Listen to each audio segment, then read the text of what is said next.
BrickWorld 2025 was freaking amazing. What's up, y'all? It's Jason with Brandt's Bricks, and today's video is going to be about my 7-Eleven and my experience at BrickWorld 2025 held in Chicago at the Schaumburg Renaissance Convention Center. So this is actually my second year of displaying. I've been to BrickWorld for like the last 4 years, but I was just a spectator. I really wasn't in any of the conventions. I wasn't in the crowd. I was just going there because I love Lego.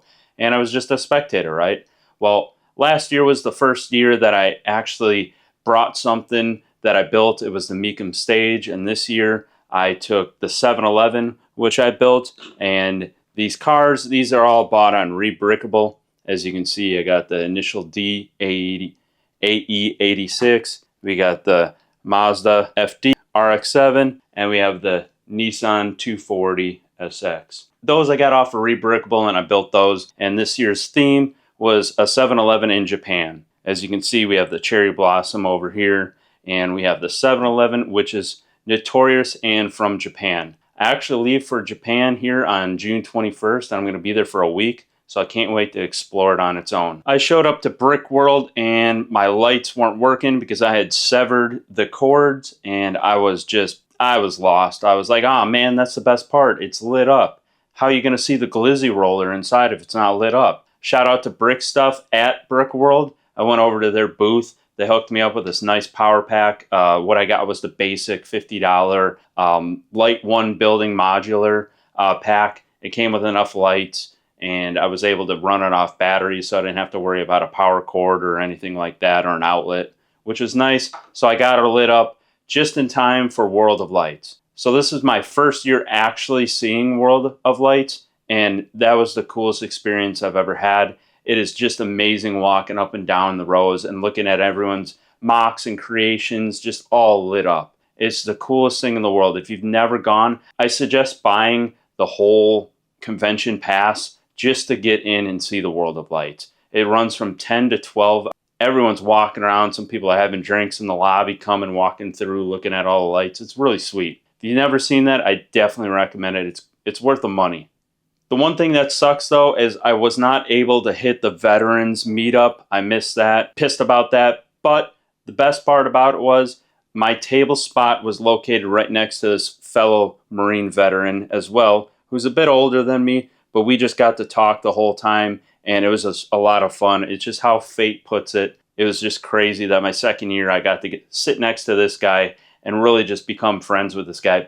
Instantaneous. Everyone knows in the military, once you meet someone in the military, especially a fellow Marine, you're just friends instantaneously. Shout out to Tony. You helped make this experience of BrickWorld, my second year displaying, that much better. He had this really dope setup next to him. He's a big Sherlock Holmes fan, so his was really cool. He did one of those pictures using the cheese slopes, and when you look at it from one angle, you could see Sherlock Holmes, and when you looked at it from the other angle, it was Big Ben. So Saturday night was the film festival, and that was really cool because, as you know, if you've been following my channel at all since the beginning, I was doing a lot of stop motion stuff. I kind of stopped for a little bit just because life got in the way, and I just really didn't have a whole lot of time, and I lost some motivation. So I'm going to get back to that, but it was really cool to see all the Brick films. My favorite was the Time Cruisers film. That was just the coolest thing in the world. It was just funny the way that they were able to incorporate the way the Time Cruisers were just left out of Lego in 2025.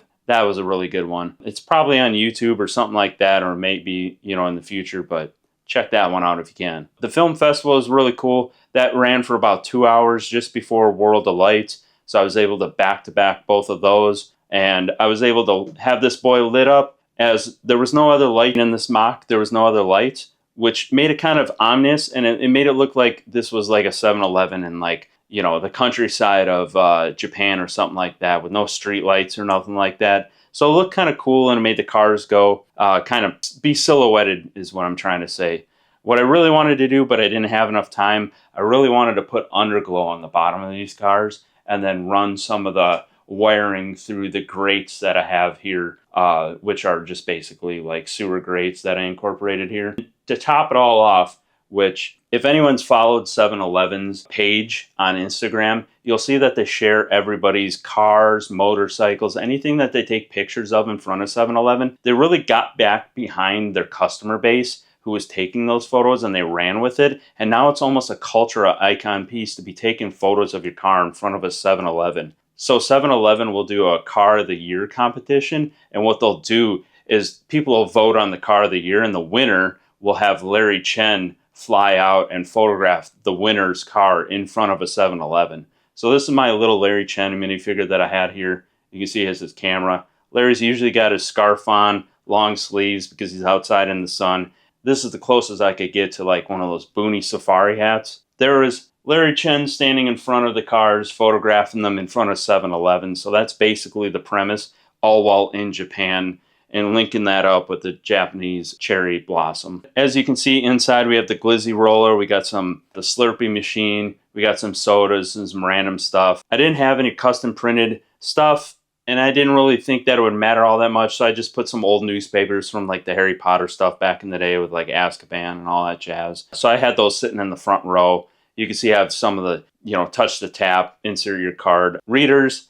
And we have 2 spots for registers so that 2 people can cash out, We have some coolers, for the cold drinks. You can see along with the glizzy roller, we got some pizza, the glizzy, and we got a mustard and ketchup bottle. So one of my favorite pieces of this was I saw a picture online of someone who kind of created this logo. So I just kind of looked at the picture and recreated myself because I love that 3D look of the 7-Eleven. As you can see here, this is my attempt at an ice machine, my attempt at an ATM. Normally the ATMs are inside the buildings, but for some reason I wanted it outside the building. We have some of the stainless steel looking barriers so cars don't run into it. These are my adaptations of garbage cans with the open front face lid, where you could throw your Slurpee cup. So this year, I only got 1 token, which was this little cool looking temple thing. I thought it was really cool. It was the only one I got. Apparently, this year, I was given one of the, correct me if I'm wrong, I'm saying this probably wrong because I didn't know about this until,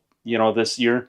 But apparently I got one of the Gugics. Is that how you say it? It came from Arthur. But I guess the Brickmaster from last year liked my display because I found this in the corner over here by the trash can. I guess what Arthur used to do was like kind of place them on people's displays or whatever, like in the booklet that I got, he would put some scorpions underneath the mustache of a mosaic, So that was kind of cool to realize that I got one of the Brickmasters from last year, which was my very first show, given one to me. Because when I first showed up Sunday morning, I noticed them as I was walking around looking at all the awards. I wasn't expecting to win any awards. That's not the whole thing I was doing.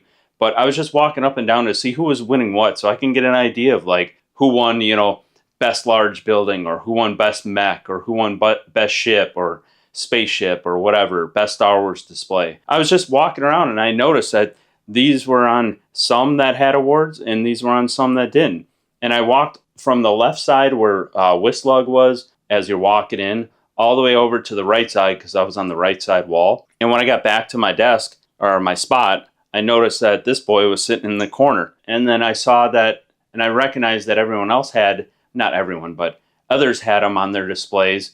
And I was like, that's kind of different. What is this? So I asked some people about it. And then that's when they informed me that that is like the BrickWorld of last year's token.